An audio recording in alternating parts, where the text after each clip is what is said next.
Hey everyone. Sorry I am not here to start the book with you, but I am away at some conferences, so I'm going to record the lesson and you're going to follow along. The things that you will need in front of you are a copy of Storm Runners, your bookmark, some sticky notes that you can get from the sticky note basket, and this character chart and something to write with.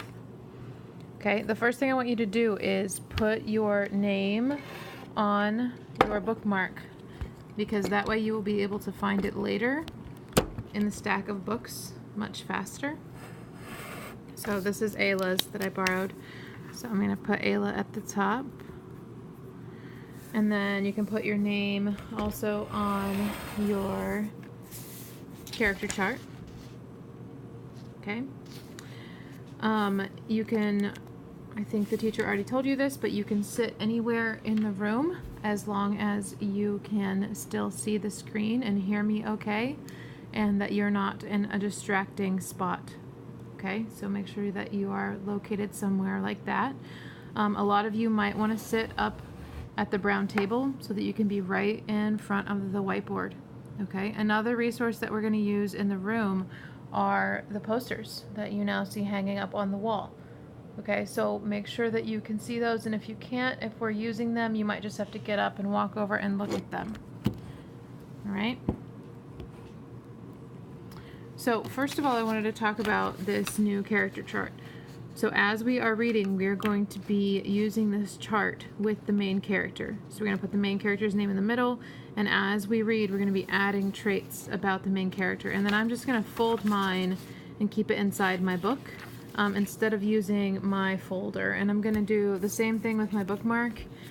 I'm going to keep it in my book so that I can see my name.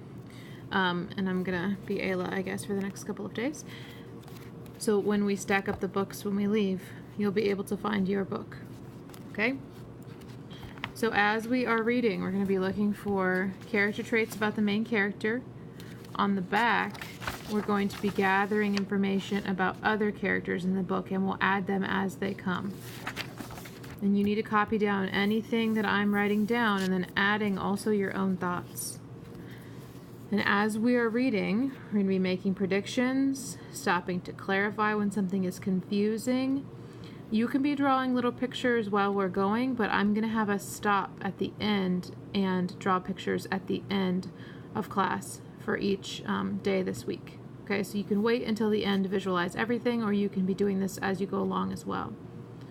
We're going to be asking questions as we go along. We're going to be making connections to our own lives or the other things we've seen. And summarize. Summarize again. I'm going to have us do that at the end when we're visualizing. You can use it as you go along if you want, but know that visualizing and summarizing are going to come at the end as well. Okay, so we're really going to be focusing as we're reading on predicting and clarifying, asking questions, and making connections. Okay, and the way that we're going to be keeping track of this is writing it on sticky notes and putting it in our book. I know 5th grade we actually wrote on the story we practiced with a couple of weeks ago, but for this week we're going to be writing on sticky notes and putting that in the pages. And we're going to be doing a lot of thinking out loud in the beginning. There'll be a lot of marking up the book and thinking out loud, and then as we go we might have less sticky notes and more talking. Okay, so if you're talking more and sharing and taking your turn to share, as we go along, we'll be writing down less as you really are getting the strategies. But in the beginning, we're going to be writing down the strategies as we go. So last week, we saw the book trailer, 2 book trailers for Storm Runners by Roland Smith. We saw some teasers, maybe about a storm and hurricanes and danger. One of the videos even had some animals in it, and we were making predictions and asking questions about what we thought might be happening. So today we're actually going to start the book, and you can see it looks, pretty stormy. I know Emma Kay and I talked about after class how we were wondering if it's based on a real hurricane, on a true story, or if it's a made-up hurricane. So we'll have to read to find out, but it probably will be similar to some real hurricanes. Okay, so Here we go. If you want to watch my book on the screen, you can, or you can follow along in your own book. 1 year earlier, Chase Masters decided it was time to repair the treehouse in the backyard. It had been his little sister Monica's favorite place. She'd spent so much time up there, they'd nicknamed her Little Monkey, a nickname Monica had liked. Okay, I'm going to stop already because I have some questions, and also I have a couple of characters I need to write down. So first, I'm going to put in the middle of my web the main character, Chase Masters. You need to do the same thing with your chart.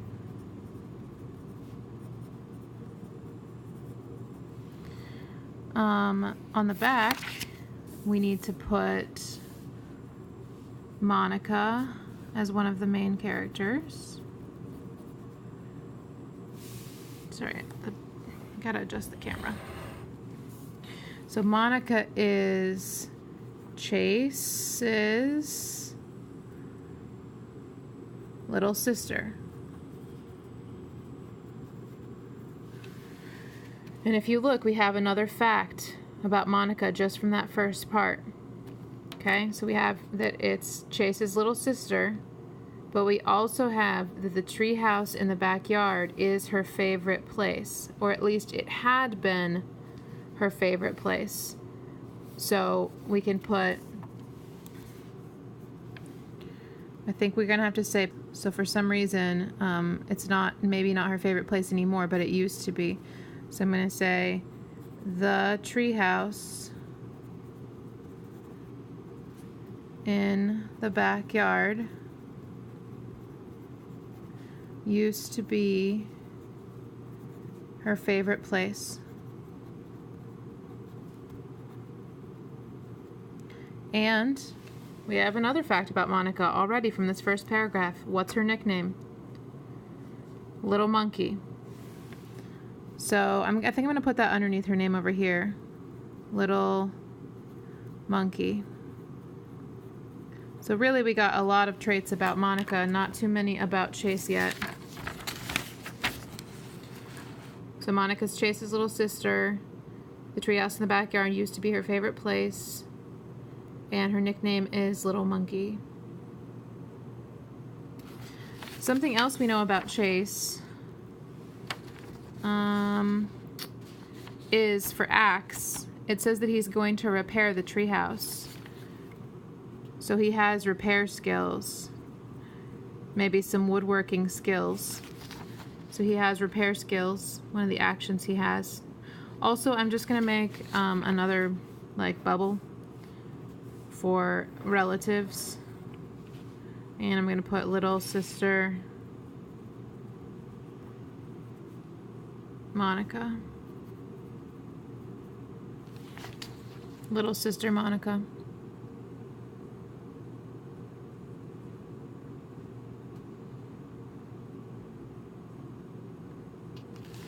Okay, let's go to the next paragraph. He started by tearing out a couple of rotted support beams and replacing them with treated 4x6s. He was going to fix the roof next, but he never got to it. So let's pause again. What, does anyone have any background knowledge about what this means? Treated 4x6s? He started by tearing out a couple of rotted and replacing them with treated 4x6s. Can anyone, you might have to pause the video, figure out what treated might mean here, and you can also use some of your sentence clues to maybe help you figure out what it might be. But if anybody has any background information about carpentry, you might be able to figure it out. And I'm going to do a sticky for this so you can discuss it, and I'm going to do a sticky note for the word treated.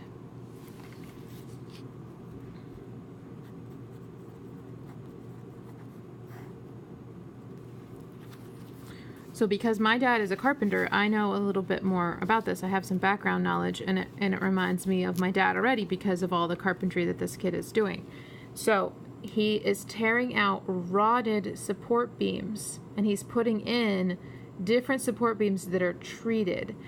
And what treated means is sometimes they can put chemicals into the wood to make it last longer. So if the old support beams were rotted, maybe he's putting in wood that's better so that it'll last longer. I mean, maybe the treehouse is so old that the support beams, these old support beams, maybe they were treated too, but to me it seems like maybe whoever built it the first time didn't put in treated support beams. So some like special boards that will last longer.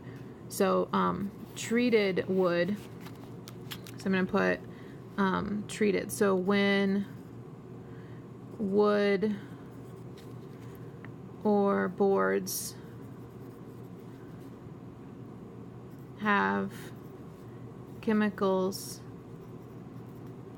added to make them last longer.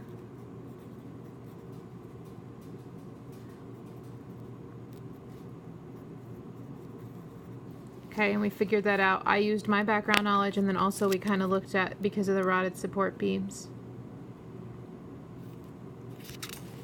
So I'm going to put that right here. Oops. Right there. So it sticks out so I can find it later. But then also I have kind of like another thing I wanted to talk about. Maybe we could make, let me check my bookmark. Maybe a prediction or a question for this part, because he says, the author says he was fixing the support beams and then he was going to go and fix the roof next, but he never got to it. And this is a good time to ask some questions or make some predictions. So like my question would be, why didn't he get to fixing the roof?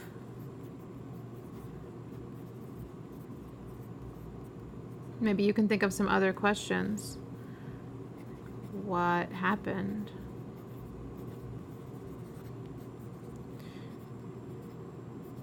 And if you want to predict,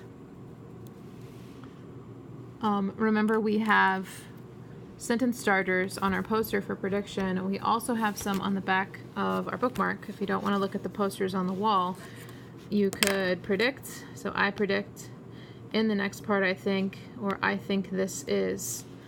I'm going to go with I think this is. If you want to go with something different, you can, or you need to copy what I'm writing down. So you have the choice of either making your own prediction or writing down exactly what I have, but you need to have something written down for a prediction. Okay? So I'm going to put my questions up here, and I'm going to use a new sticky to make a prediction. So I'm going to say, I think this is, that's my starter.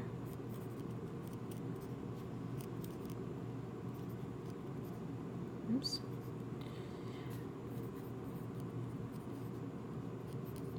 I think this is going to lead to something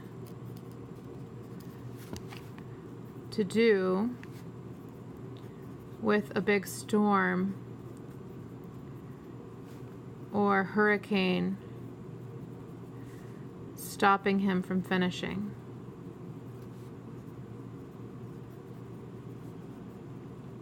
That's my prediction, although it is pretty early in the story, so it might be something smaller that happens. But just because I've been thinking about hurricanes because of the book, this is what I'm predicting for now. You might want to predict something smaller. So I think this is going to lead to something to do with a big storm or hurricane stopping him from finishing. So he wasn't able to finish the roof. It says he never got to it.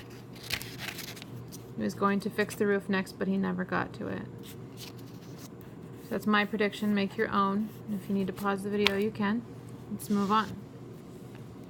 Remember, we're going to stop a lot in the beginning because we're collecting a lot of facts, and we won't stop as much as we keep going.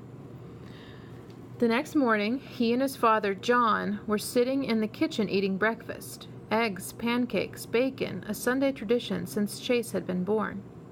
"Want some more grub, Chase?" his father asked. Chase shook his head. He'd already eaten 5 eggs and a half dozen strips of bacon, and he was still working on a stack of pancakes tall enough to sit on. His father poured himself another cup of black coffee, sat down at the table, and looked out the back window. Okay, let's pause there. So we have a new character.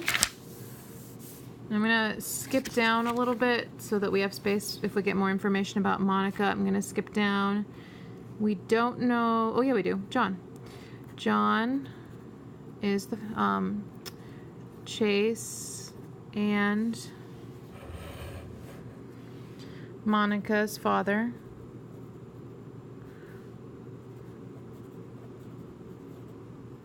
Let's look for some facts about him. Or about Chase, because those are the only two in the scene so far. So what are some facts that we picked up about either Chase or John in this section?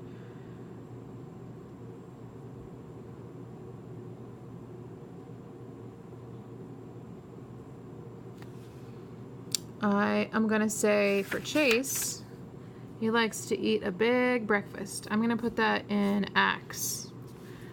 So big breakfast.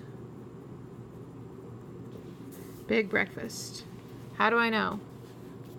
He was eating eggs, pancakes, bacon. He'd already eaten 5 eggs and a half dozen strips of bacon, and he was still working on a stack of pancakes tall enough to sit on. So he had eaten 5 eggs and 6 strips of bacon.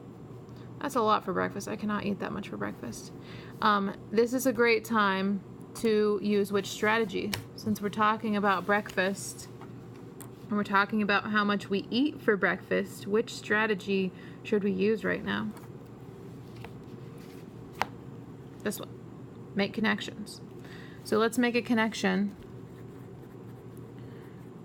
and talk about how much we eat for breakfast. So for me, I like to have a smoothie. I make it like with peanut butter, bananas, oatmeal, and milk. So I mix all that up. I need to put on here my breakfast. This is what I often eat for breakfast. So why don't you do the same thing? What do you normally eat for breakfast? Is it similar to Chase or is it different? So mine's totally different from Chase's breakfast. And maybe this isn't what he eats every day. Do you know why we know that? This is not maybe what he eats every day because it says that it is a Sunday tradition. So he probably doesn't eat this every day. This is what he eats on Sundays. So you can make a connection about food traditions in your family. It doesn't have to be what you eat every day. That's just a connection I made. So you need to make your own connection. One other thing we found out about the characters is that John drinks black coffee, which just means no sugar and no milk. Very plain. Okay, I think that's all we picked up. Let me know if we missed anything. I also, in my head, not just, we don't always have to draw pictures for visualizing, but me in my head, I imagined Chase's breakfast. I imagined that he had eaten 5 eggs. I imagined he had eaten 6 pieces of bacon, and I had imagined that he was still looking at a huge stack of pancakes. So in your head, you can be imagining that. And maybe later, when we stop to draw, you could draw that. So, his father poured himself another cup of black coffee, sat down at the table, and looked out the back window. "Thunderstorm," he said. "After we clean up, I better head out to the job site and double check to make sure everything's tied down and covered. Want to come?" "Sure." So, is John, Chase's father, giving us enough details here to figure out where he works and what he does for work?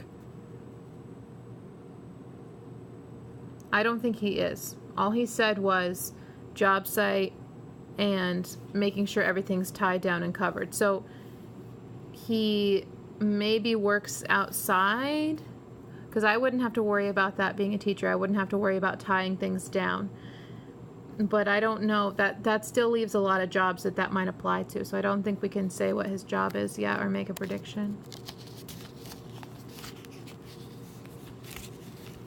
Page 2.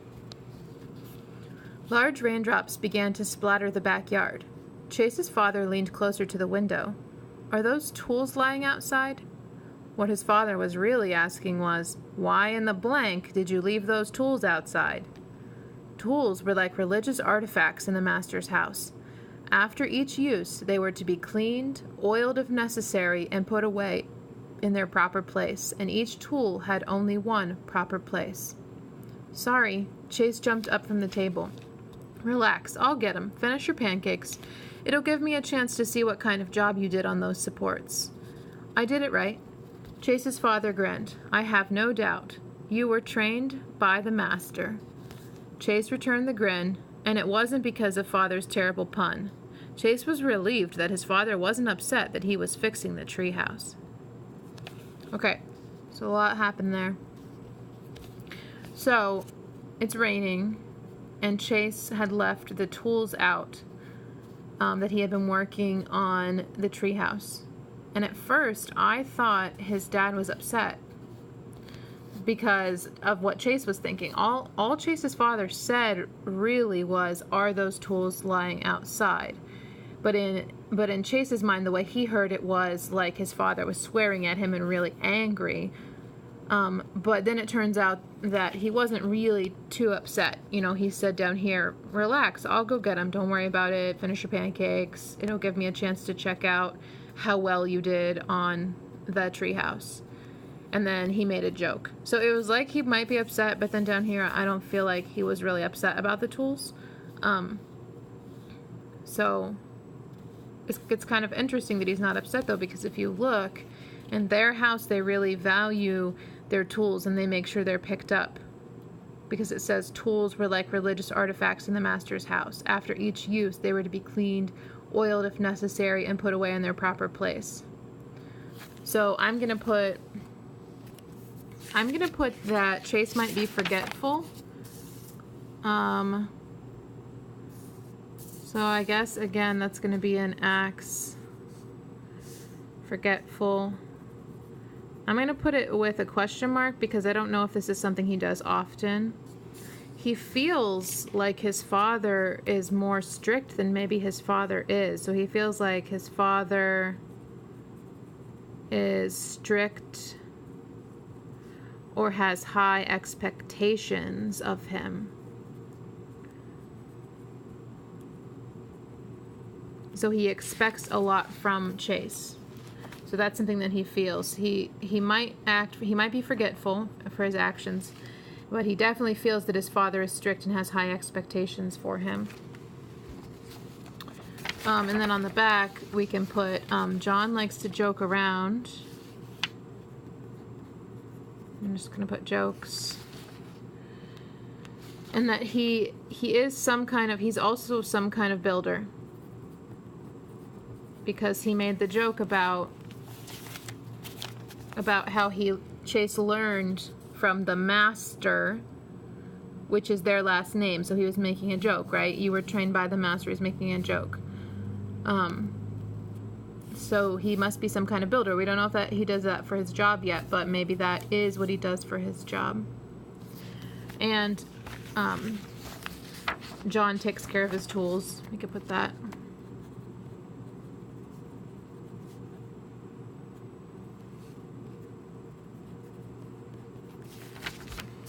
Oh, also, I just want to clarify. So I have a question. I'm not really confused, but I have a clarifying, like I can't really remember. Who made breakfast?